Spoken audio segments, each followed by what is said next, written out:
Hey everybody, Brian here.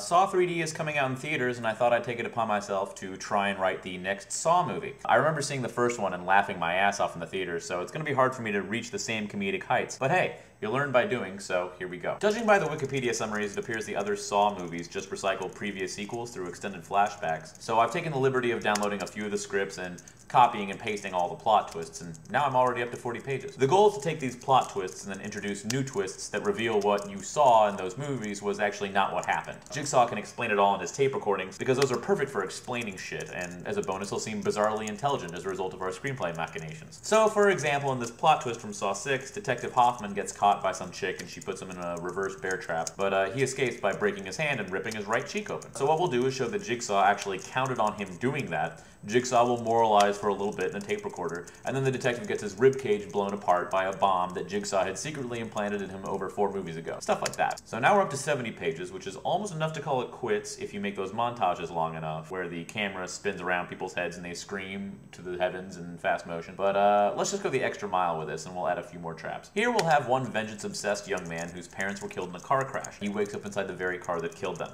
Jigsaw moralizes for a little bit on a tape recorder about forgiveness or some shit, and then the game begins. He has to punch and kick the car until it's completely totaled before the 90-second timer runs out, just like the mini-game in Street Fighter 2. He doesn't succeed, and Jigsaw's machine rips all of his skin off and then slices his body straight down the middle. So now we're at 75 pages. The final trap involves this chick who had an abortion. She wakes up in a tank filled with blood, and then her breathing mask disengages, and Jigsaw tells her she shouldn't have aborted that baby or something to that effect, and then she has to drink her way out of the trap. She succeeds, but as she's walking out of the building, about to collapse from ingesting all that blood, a helicopter arrives in the distance. It's remote controlled, and Jigsaw's severed head is suspended from a cable right beneath the helicopter, coming at her at face level. Jigsaw counted on her to beat that trap, so he blackmailed the detective into attaching his head to a helicopter cable secretly back in Saw 4, which, you didn't see until now. Then, in a program Jigsaw retroactively made himself, the helicopter guides itself toward her location at the warehouse. Duct taped out the side of Jigsaw's mouth is this Bowie knife, and he cuts her head off with one fell swoop as the helicopter whooshes past.